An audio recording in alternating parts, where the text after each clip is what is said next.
ఓం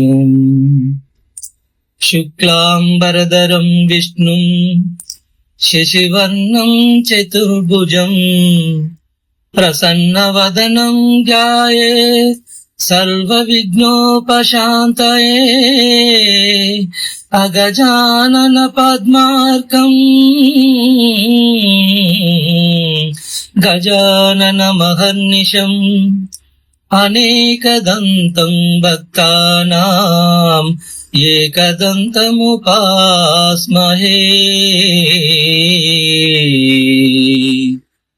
గురుర్బ్రహ్మా గురుర్విష్ణు గురుదేవో మహేశ్వరః గురు సాక్షాత్ పరబ్రహ్మ తస్మై శ్రీ గురవే నమః.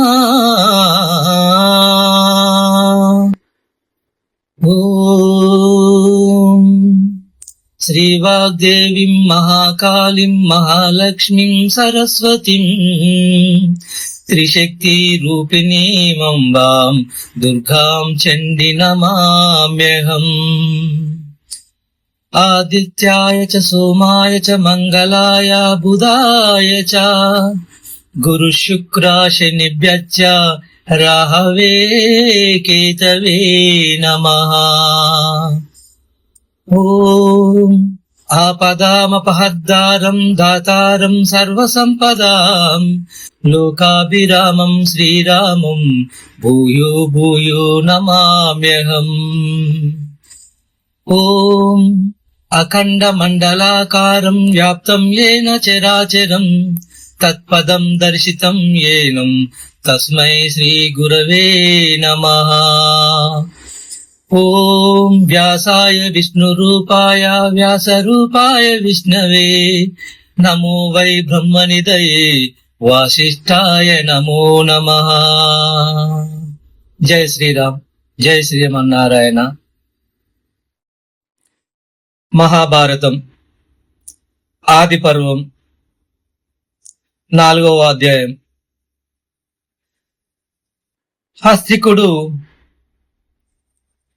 హస్తి కొడుకు వికుంఠనుడు, వికుంఠనుడి కొడుకు అజమీయుడు, అజమీయుడికి 124 మంది కుమారులు.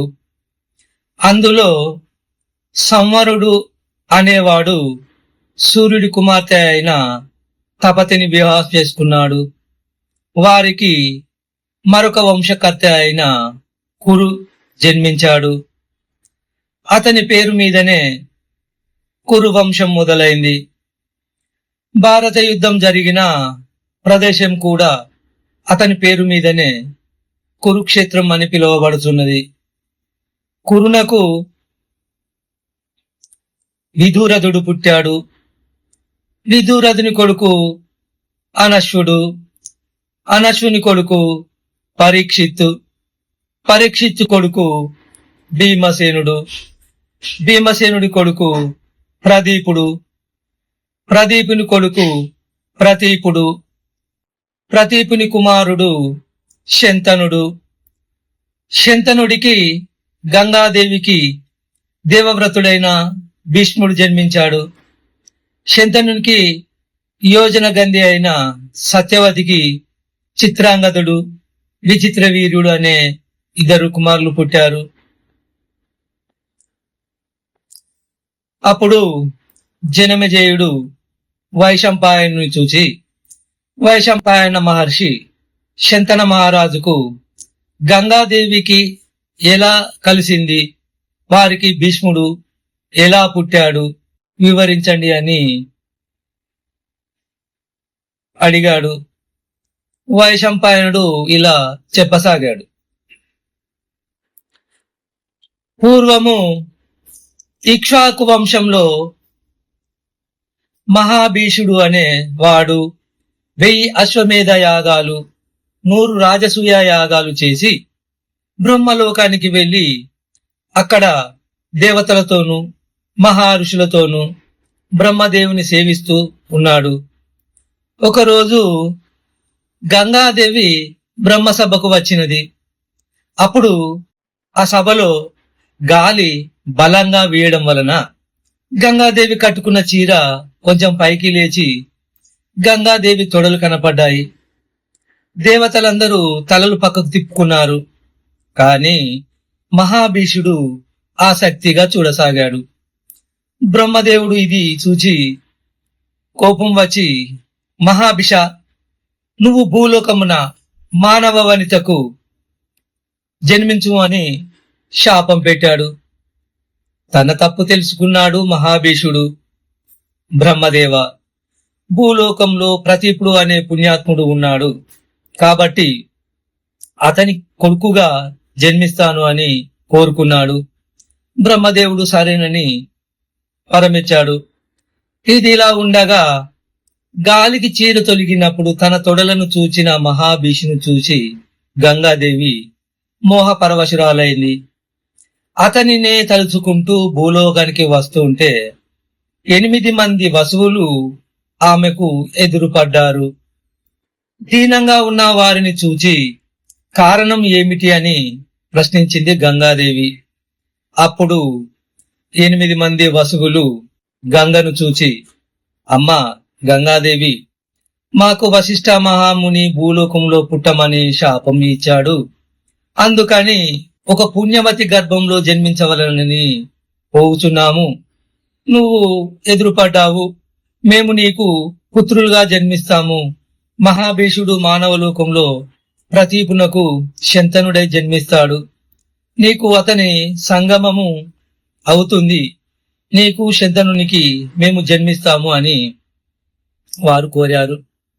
గంగాదేవికి అందుకు సంతోషించి, నా కోరిక కూడా అదే, కాబట్టి మీరు నిశ్చితగా ఉండండి అని చెప్పింది గంగాదేవి. అమ్మ, మాది ఒక కోరిక.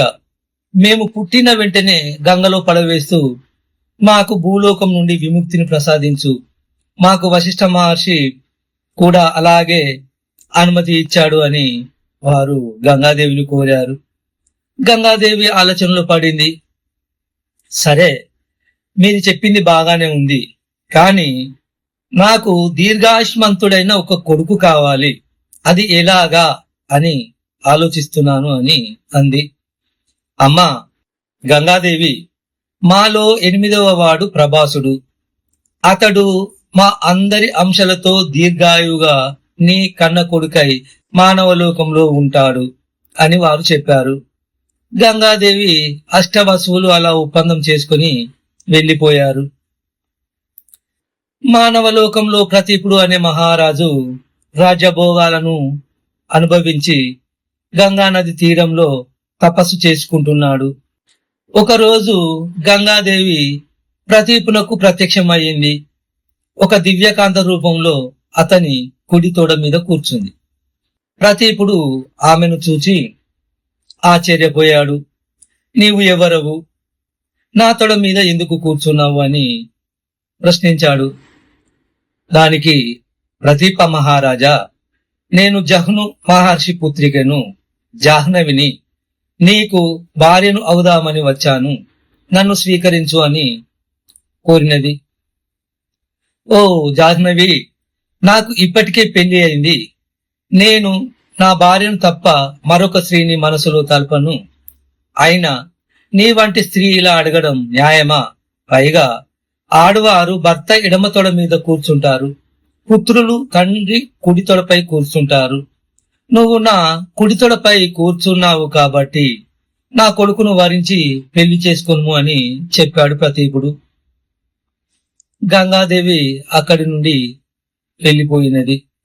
ప్రతీపునకు అతని భార్య అయిన సునందకు మహాభిషుడు బ్రహ్మవాక్కు ప్రకారం శంతనుడు అనే పేరుతో జన్మించాడు. ప్రతీపుడు శంతనుడికి రాజ్యాన్ని అప్పగించాడు. కుమార, ఒకరోజు గంగానది తీరాన ఒక కన్యను చూచాను. నువ్వు నా కొడుకుకు భార్యవు కమ్ము అని అడిగాను. ఆమె దానికి అంగీకరించినది. నీవు ఆమెను వివాహం చేసుకొనుము. ఆమెను గురించి వివరాలు ఏమీ అడగకుండా ఆమె కోరిక తీర్చు అని చెప్పాడు. శంతనుడు సరేనన్నాడు. తరువాత ప్రతీపుడు తపోవనానికి వెళ్లిపోయాడు. శంతనుడు రాజ్యం చేస్తున్నాడు. ఒకరోజు శంతనుడు వేటకు వెళ్ళాడు. గంగా నది తీరంలో ఒక అందమైన కన్య గంగను చూచాడు. ఆమె అందానికి ముగ్ధుడై ఆమెనే చూస్తూ ఉన్నాడు. ఆమె కూడా శంతనుని అందానికి పరవశించి అతనినే చూస్తూ ఉంది. శంతనుడు ఆమెను చూచి, నువ్వు ఎవరు? ఒంటరిగా ఇక్కడ ఎందుకు ఉన్నావు అని అడిగాడు. దానికి ఆమె, ఓ రాజా, నీకు నన్ను భార్యగా స్వీకరించాలని కోరిక ఉంటే నన్ను ఏమీ అడక్కు. నేను ఏమీ చెప్పినా అడ్డు చెప్పకు. నా మనసు నొప్పించకు. అలాగైతే నేను నీకు భార్యనై నీ కోరికలు తీరుస్తాను అని చెప్పింది. తండ్రి చెప్పిన మాట గుర్తుకు వచ్చింది శంతనునికి. పైగా ఆమె మీద మనసు పడ్డాడు. శంతనుడు అందుకని ఆమె చెప్పిన వాటికి ఒప్పుకున్నాడు. గంగను వివాహం చేసుకున్నాడు. గంగకు శంతనుడికి వసువులు ఒకరి వెంట ఒకరు కుమారులుగా జన్మించారు. గంగ వారందరి పుట్టిన వెంటనే గంగా నదిలో పడవేసింది. శంతనుడికి మనసులో బాధగా ఉన్నా అనుకున్న మాట ప్రకారం ఏమి అనేవాడు కాదు. అలా 7 వసువులు పుట్టి చనిపోయారు. అష్టమ వసువు అయిన ప్రభాసుడు జన్మించాడు. ఈసారి శంతనుడు ఊరుకోలేదు. ఇప్పటిదాకా పుట్టిన వారందరినీ గంగలో వేశావు. నాకు ఈ కొడుకును వదలడం ఇష్టం లేదు. నేను ఇవ్వను అన్నాడు. శంతన మహారాజా, నీవు నాకు ఇచ్చిన మాట తప్పావు. నేను వెళ్ళిపోతున్నాను. నేను ఎవరో తెలుసా? నేను గంగాదేవిని. అష్టమ వసువులు వశిష్ఠ మహాముని శాపంతో మానవలోకంలో పుట్టారు. వారు కోరిన కోరిక ప్రకారం నా గర్భంలో జన్మించారు. పుట్టగానే వారికి విముక్తి కలిగించాను. ఈ 8వ కొడుకు చిరకాలం జీవిస్తాడు, కీర్తిమంతుడు అవుతాడు అని చెప్పింది గంగా. ఓ గంగా, వసువులు దేవతలు దోషం లేనివారు కదా. వశిష్ఠ మహర్షి వారికి ఎందుకు శాపం ఇచ్చాడు? అందులో 8వ వాడు మాత్రం మానవలోకంలో ఎక్కువ కాలం ఎందుకు జీవించాడు? వివరంగా చెప్పు అని కోరాడు. అప్పుడు గంగాదేవి ఇలా చెప్పసాగింది. శంతన మహారాజా, వరుణుడి కుమారుడైన వశిష్ఠుడు అనే మహాముని మేరు పర్వతపు గుహలో తపస్సు చేస్తూ ఉన్నాడు. వశిష్ఠుని ఆశ్రమంలో నందిని అనే కామధేనువు ఉంది. అది వశిష్ఠునికి కావలసిన వస్తువులు అన్నింటినీ ఇస్తూ వశిష్ఠునికి సేవ చేస్తూ ఉంది.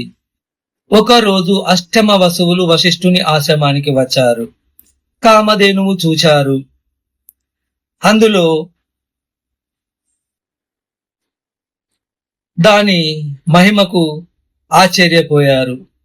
అందులో 8వ వసువు భార్య తన భర్తతో ఇలా అంది, నందిని అనే ఈ కామధేనువు పాలు తాగి రోగం ముసల్తనము లేకుండా బతుకుతారు అంటారు కదా. మరి దీని యజమాని ఎంతటి గొప్పవాడు అయి ఉండాలి. కాబట్టి ఈ ధేనువును నా ప్రాణ స్నేహితురాలు జితవతికి కానుకగా ఇవ్వాలని కోరికగా ఉంది అని అడిగినది. మిగిలిన వసువులు కూడా ఆమెకు వంత పాడారు. 8వ వసువు ప్రభాసుడు నందిని అనే ఆ హోమధేనువును పట్టుకొని తీసుకొని వెళ్ళాడు. వశిష్ఠ మహాముని తన యోగ దృష్టితో ఇదంతా చూచాడు. ఆయనకు కోపం వచ్చి మీరందరూ మానవులై పుట్టండి అని శపించాడు. వసులందరూ వశిష్ఠుని కాళ్ళ మీద పడి ప్రాధేయపడ్డారు. భూలోకంలో ఎక్కువ కాలం ఉండకుండా అనుగ్రహించమని వేడుకున్నారు. అలాగే జరుగుతుంది. కాని అసలు నేరం చేసిన వాడు ఈ 8వ వసువు అయిన ప్రభాసుడు. వాడు మాత్రం చిరకాలం మానవలోకంలో ఉంటాడు, సంతానహీనుడిగా బతుకుతాడు అని అన్నాడు. వశిష్ఠుడు తర్వాత జరిగినదంతా మీకు తెలిసిందే అని చెప్పింది గంగాదేవి. అష్టమ వసువు అయిన ప్రభాసునికి దేవవ్రతుడు అని నామకరణం చేసింది. శంతన మహారాజా, దేవవ్రతుడు పెద్దవాడు అయ్యే వరకు నా దగ్గరే పెరుగుతాడు అని చెప్పి అతన్ని తీసుకుని వెళ్ళిపోయింది.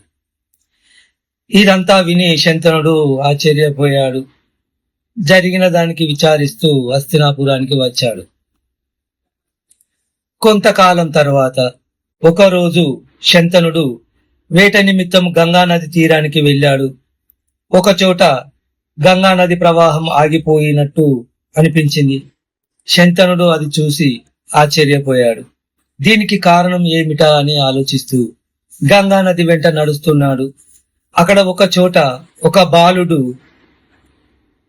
గంగానదికి అడ్డంగా తన బాణాలతో అడ్డుకట్ట కట్టాడు.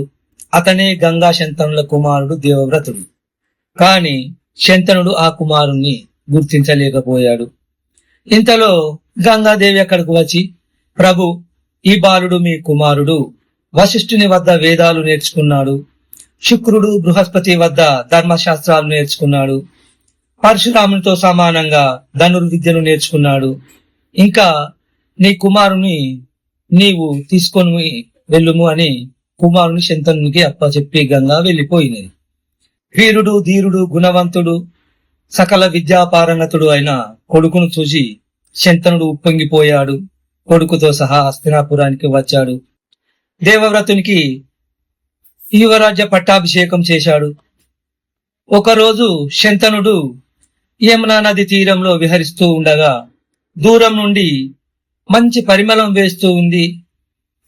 వీస్తూ ఉంది. ఆ పరిమళం వస్తున్న వైపుగా వెళ్ళాడు.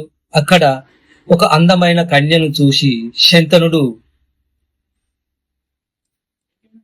ఆమె యోజనగంధి, సత్యవతి. ఆమె ఒంటి మీద నుండి వచ్చే పరిమళాన్ని, ఆమె సౌందర్యాన్ని చూసి పరవశించిపోయాడు శంతనుడు. ఓ సుందరి, నీవు ఎవరు? ఒంటరిగా ఇక్కడ ఎందుకు పడవ నడుపుతున్నావు అని శంతనుడు అడిగాడు. దానికి సత్యవతి, ఓ రాజా, నేను దాశరాజు కూతురిని, తండ్రి గారి ఆజ్ఞ మేరకు పడవ నడుపుతున్నాను అని బదులు చెప్పినది సత్యవతి. శంతనునికి ఆమెను వివాహం చేసుకునవలనని కోరిక కలిగింది. వెంటనే శంతనుడు దాశరాజు దగ్గరకు వెళ్లి తన కోరికను వెల్లడించాడు. మహారాజా, ఆడపిల్ల పుట్టిన వెంటనే వారిని చేతిలో పెట్టడం సాంప్రదాయం. నా కుమార్తెను నీ వంటి వారికి ఇవ్వడానికి అభ్యంతరం ఏముంది, కాని నాది ఒక కోరిక ఉన్నది అని అన్నాడు దాశరాజు. అదేమిటో చెప్పు అని అడిగాడు శంతనుడు. నా కుమార్తె పుట్టబోయే సంతానానికి రాజ్యాధికారం దక్కాలి అని కోరాడు దాశరాజు. దానికి శంతనుడు ఒప్పుకోలేదు. గాంగేయుడికి తప్ప వేరే వారికి రాజ్యం ఇవ్వడం ఇష్టం లేదు. వేరే ఏదైనా కోరిక కోరుకో అన్నాడు శంతనుడు. నాకు మరేమీ ఇష్టం లేదు అన్నాడు దాశరాజు. విచారంతో శంతనుడు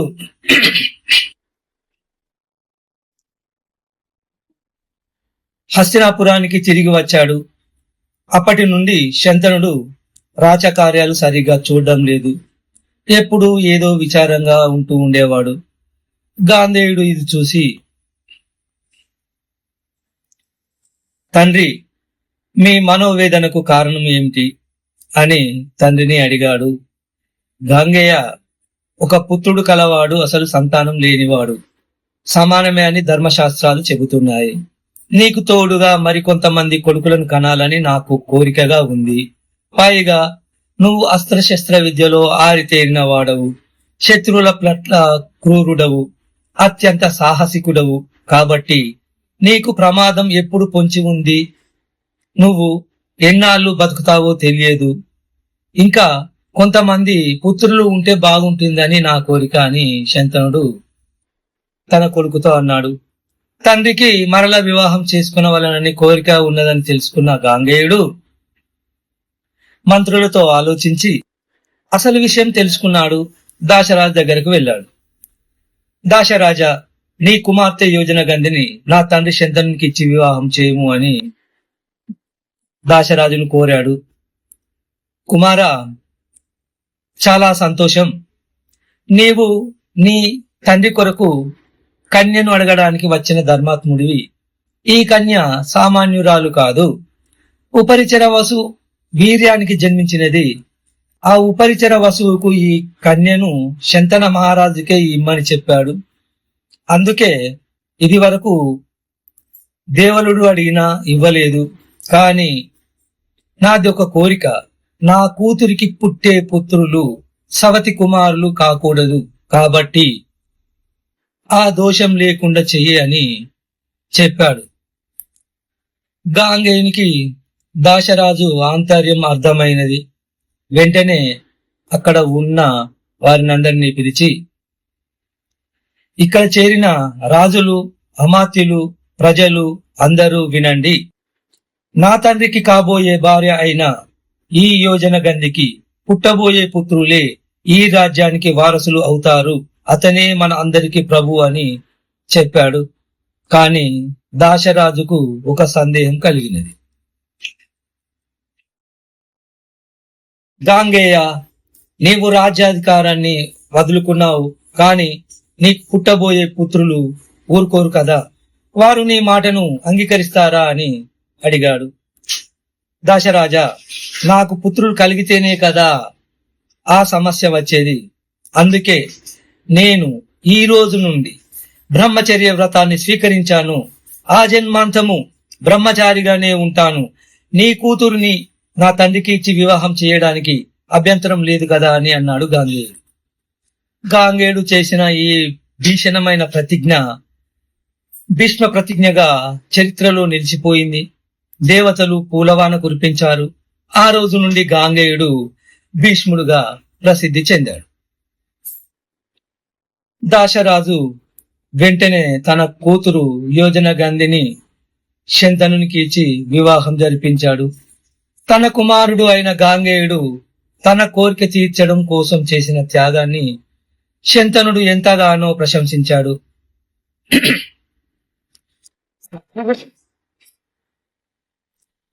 కుమారా, నీకు ఒక వరం ప్రసాదిస్తున్నాను. నీకు స్వచ్ఛంద మరణం ప్రసాదిస్తున్నాను. నువ్వు నీ ఇష్టం వచ్చినప్పుడు మరణించవచ్చు అని వరం ఇచ్చాడు. శంతనుడికి సత్యవతి ద్వారా 2 కొడుకులు పుట్టారు. వారు ఒకరు చిత్రాంగదుడు, మరొకరు విచిత్రవీరుడు. వారు చిన్న వయసులో ఉండగానే శంతనుడు చనిపోయాడు. భీష్ముడు వారిని పెంచి పెద్ద చేశాడు. చిత్రాంగదుడిని చక్రవర్తిని చేశాడు. చిత్రాంగదుడు అహంకారి. ఒకసారి చిత్రాంగదుడు ఒక గంధర్వరాజుతో యుద్ధానికి తలపడ్డాడు. ఆ యుద్ధంలో చిత్రాంగదుడు చనిపోయాడు. తరువాత విచిత్రవీరుణ్ణి చక్రవర్తిని చేశాడు. కాశీరాజు తన కుమార్తెలకు స్వయంవరం ప్రకటించాడు. భీష్ముడు తాను ఒక్కడే ఒంటరిగా కాశీ రాజ్యానికి వెళ్ళాడు. కాశీరాజు కూతుళ్లను బలవంతంగా తన రథం మీద ఎక్కించుకున్నాడు. కాశీరాజా, స్వయంవరానికి వచ్చిన రాజులారా, నేను ఈ కన్యలను నా తమ్ముడు విచిత్ర వీరునికి ఇచ్చి వివాహం చేయడానికి తీసుకువెళుతున్నాను. మీకు చేతనైతే నన్ను అడ్డగించండి. 8 రకాల వివాహ విధులలో క్షత్రియులకు గాంధర్వము, రాక్షసము తగినవి. పైగా మీ అందరినీ జయించి తీసుకుపోవడం పరమధర్మం అని గర్వంగా పలికాడు.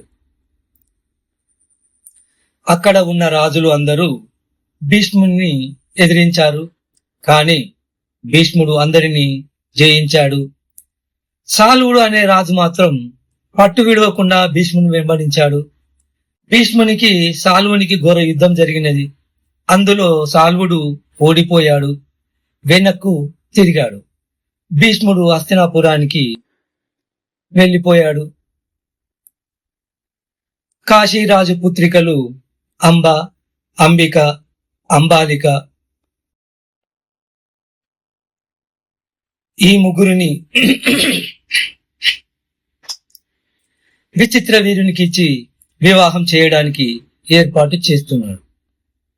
అందులో పెద్ద కూతురు అంబ భీష్మునితో ఇలా చెప్పింది: సాలుడికి నన్ను ఇచ్చి వివాహం చేయడానికి నా తండ్రి నిశ్చయించాడు. నాకు కూడా సాలుడు అంటే ఇష్టం. కానీ మీరు నన్ను బలవంతంగా తీసుకువచ్చారు. ధర్మం మీరే నిర్ణయించండి అని పలికింది. వెంటనే భీష్ముడు అంబను కొందరు బ్రాహ్మణులతో తోడి ఇచ్చి శాలుని వద్దకు పంపించాడు. అంబిక అంబాలికలను విచిత్ర వీరునికిచ్చి వివాహం చేశారు. విచిత్ర వీరుడు అందమైన తన భార్యలతో కామభోగాలతో తేలియాడుతున్నాడు. రాచకార్యాలు మర్చిపోయాడు. విచ్చలవిడిగా కామభోగాలు అనుభవించి కడకు చనిపోయాడు.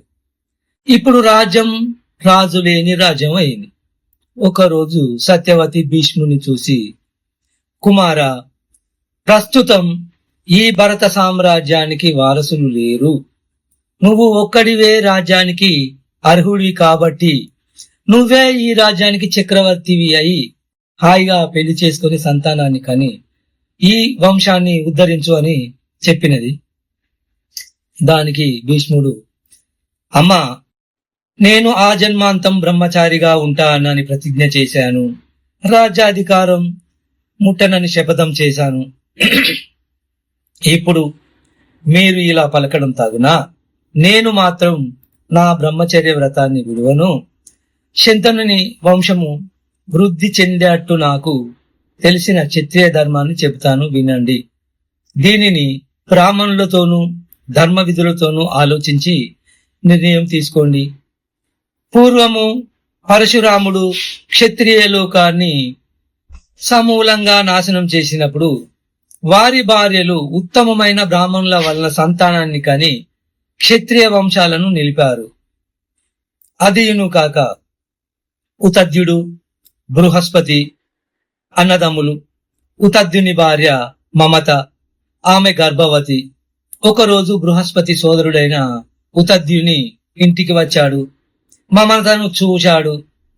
దేవర న్యాయాన్ని అనుసరించాడు. తమతో పొందు కోరాడు. అప్పటికే మమత గర్భంలో ఉన్న బాలుడు దీన్ని వ్యతిరేకించాడు. ఇది ధర్మ వ్యతిరేకత అని పెద్దగా అరిచాడు. బృహస్పతికి కోపం వచ్చింది. ఆ బాలుడిని పుట్టి గుడ్డివాడిగా శపించాడు. ఆ బాలుడే దీర్ఘతముడు. దీర్ఘతముడు గుడ్డివాడైన వేదాంగాలు అభ్యసించాడు.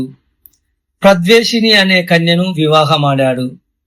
అతనికి చాలా మంది పుత్రులు కలిగారు. కాని ప్రద్వేషినికి మాత్రం భర్త మీద ప్రేమ లేదు. అదే విషయం దీర్ఘతముడు అడిగాడు. భరించేవాడు భర్త, భరింపదగినది భార్య. కాని ఇన్నాళ్ళు నేను నిన్ను భరిస్తున్నాను, ఇంకా ఎంతకాలం భరించాలి? నా చేత కాదు, నువ్వు వేరే చోటికి వెళ్ళు అని పలికింది ప్రద్వేషిని. దీర్ఘతమ్మునికి కోపం వచ్చినది. దీర్ఘతమ్ముడు ఆడవాళ్లకు ఒక శాపం ఇచ్చాడు. భర్త లేని భార్యలు ఎంతటి వారైనా అలంకారాలు లేకుండా, తాళి లేకుండా దయానీయమైన బతుకుతారు అని శాపం ఇచ్చాడు. ప్రద్వేషినికి కూడా కోపం వచ్చినది. తన కొడుకులను పిలిచి ఈ ముదుసల్ని ఎక్కడికైనా తీసుకొని పోయి విడిచిపెట్టిరండి అని కోరింది. తల్లి మాట మీద కొడుకులు దీర్ఘతమ్ముని తాళ్లతో కట్టి ఒక నదిలో పడవేశారు. దీర్ఘతమ్ముడు వేదాలు వల్లివేస్తూ నదిలో కొట్టుకుపోతున్నాడు. బలి అనే రాజు దీర్ఘతమ్ముని చూచాడు. అతని పాండిత్యానికి సంతోషించి కట్లు విప్పి తనతో తన ఇంటికి తీసుకువెళ్ళాడు. మహాత్మా, తమరు ఎవరు నాకు తెలియదు, కాని మీరు ఉత్తమమైన బ్రాహ్మణులు. నాకు సంతానం లేదు, దయచేసి నాకు సంతానం ప్రసాదించండి అని వేడుకున్నాడు. తన భార్య అయిన సుధిష్ణను దీర్ఘతమ్ముని వద్దకు వెళ్ళమన్నాడు. సుధిష్ణకు దీర్ఘతమ్ముని చూస్తే రోత కలిగింది. అందుకని తన మాదిరే ఉన్న తన దాసిని అలంకరించి దీర్ఘతమ్ముని వద్దకు పంపించింది. దీర్ఘతమ్ముని వలన ఆ దాసి దానికి 11 మంది కొడుకులు పుట్టారు. బలి వారిని చూసి, మహాత్మా, వీరు నా కొడుకులేనా అని దీర్ఘతమ్ముని అడిగాడు. కాదు మహారాజా, వీరు నీ వంశంలో పుట్టిన వారు కాదు, దాసీపుత్రులు అని చెప్పాడు. బలి మరల తన భార్య సుధిష్ణను దీర్ఘతమ్ముని వద్దకు పంపాడు. ఇక చేసేది లేక పాపం వెళ్ళింది. వారికి అంగరాజు అనే కొడుకు పుట్టాడు. కాబట్టి విధిలేని పరిస్థితుల్లో ఉత్తమ బ్రాహ్మణుల వలన సంతానం పొందుట అనాదిగా వస్తున్న ఆచారం. ఇది ధర్మ విరుద్ధము కాదు. అందుకని మనము ఇప్పుడు ఒక ఉత్తమమైన బ్రాహ్మణుని తీసుకురావాలి. అతను ఈ కురు వంశాన్ని ఉద్ధరిస్తాడు అని పలికాడు భీష్ముడు. ఇదంతా విన్న సత్యవతి ఒక ఆలోచన పడింది. తను కన్యగా ఉండగా పరాశురుని వలన పుట్టినవాడు వ్యాసుడు గుర్తుకు వచ్చాడు. వెంటనే ఈ విషయం భీష్మునికి చెప్పింది. కుమార వ్యాస, సమస్త ధర్మాలు తెలిసిన వాడు, గొప్ప తపస్వి అయిన ఆయన వలన నీ తమ్ముడి భార్యలకు సంతానం కలుగుతుంది అని భీష్మునితో చెప్పినది.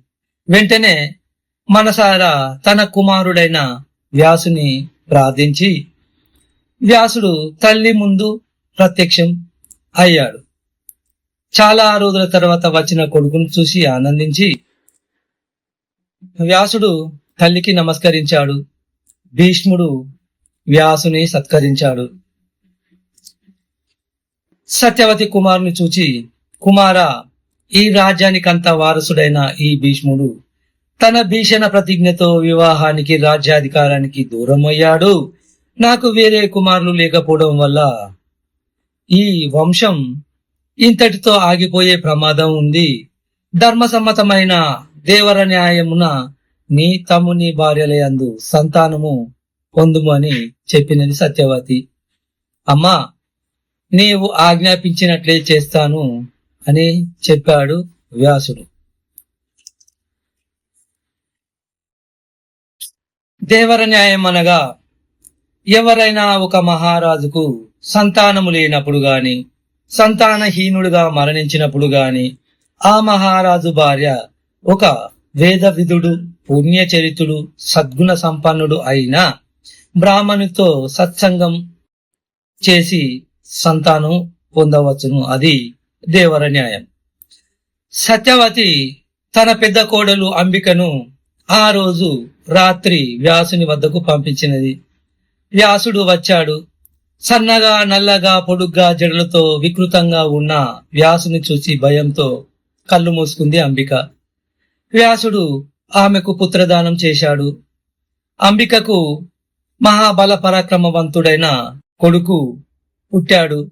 కాని సంగమ కాలంలో ఆమె కళ్ళు మూసుకున్నందున గుడ్డివాడిగా జన్మించాడు. అతనే ధృతరాష్ట్రుడు. సత్యవతి తన రెండవ కోడలు అంబాలికను వ్యాసుని వద్దకు పంపించింది. వ్యాసుడు రాగానే అంబాలిక భయంతో వణికిపోయింది.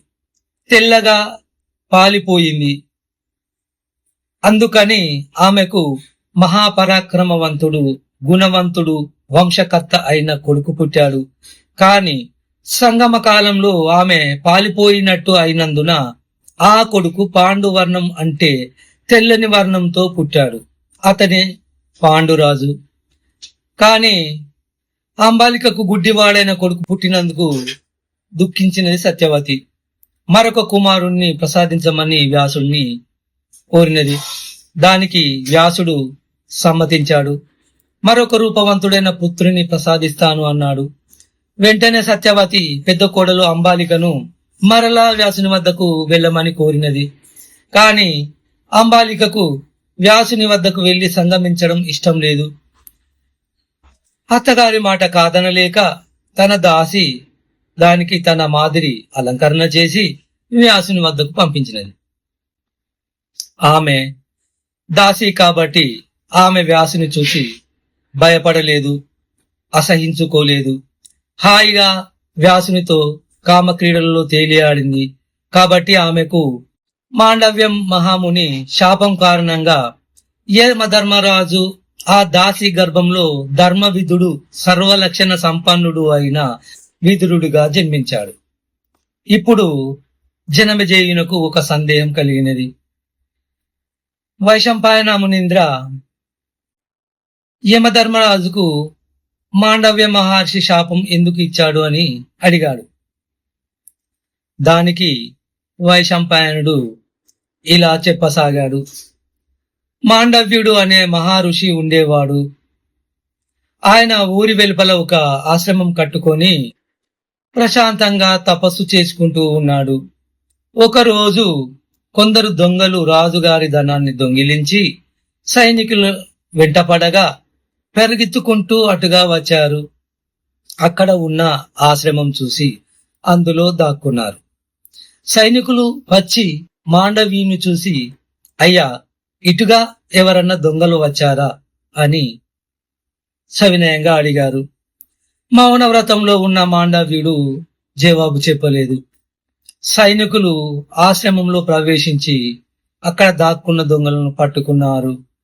మాండవ్యుడు మహామునికి కూడా దొంగలతో సంబంధం ఉందని అనుమానించి దొంగలతో సహా మాండవ్య మహాముని పట్టి బంధించి రాజుగారి ముందు నిలబెట్టారు.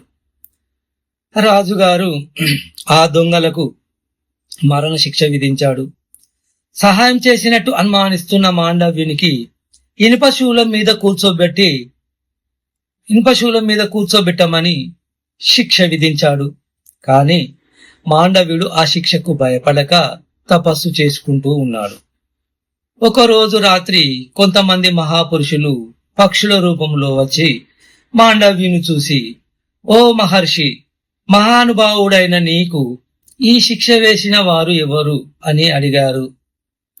దానికి మాండవ్యుడు నవ్వి, నా పూర్వజన్మ పాప ఫలాన్ని అనుభవిస్తున్నాను, దీనికి ఒకరిని నిందింపవలసిన పని లేదు అని సమాధానం చెప్పాడు. ఈ విషయం అక్కడ కాపలా ఉన్న భటులు విని రాజుగారి దగ్గరికి వెళ్లి వెంటనే రాజుగారికి విన్నవించారు.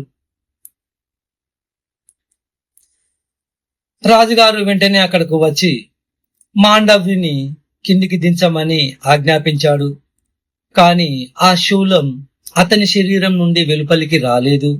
అక్కడికి దానిని నరికించాడు. శూలంలో కొంత భాగం శరీరంలో మిగిలిపోయినందున మాండవ్య మహామునికి మాండవ్యుడు అనే పేరుతో ప్రసిద్ధి చెందాడు.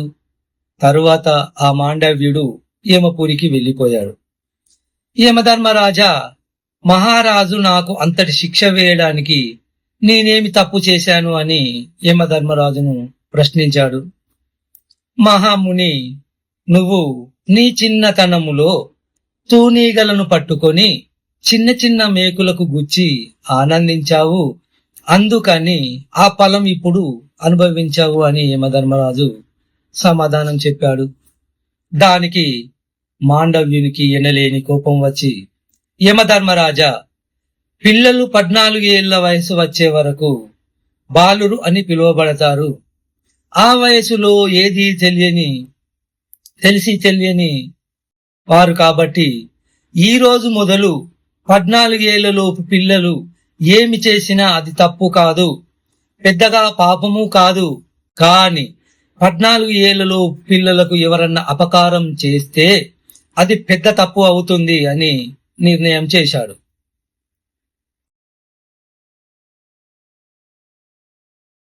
కాని యమధర్మరాజా, నేను బాల్యంలో చేసిన చిన్నపాటి తప్పుకు నాకు ఇంత పెద్ద శిక్ష విధించావు కాబట్టి నువ్వు శూద్రయోని అందు జన్మించు అని శాపం పెట్టాడు. అందుకని యమధర్మరాజు వ్యాసుడి వలన దాసీదాని గర్భంలో నుండి విదురునిగా జన్మించాడు అని వైశంపాయనుడు జనమేజయునకు వివరించాడు.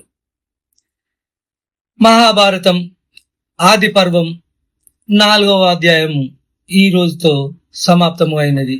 మిగిలినది రేపు 5వ అధ్యాయంలో చెప్పుకుందాం. సెలవు. జై శ్రీరామ్. జై జై శ్రీరామ్.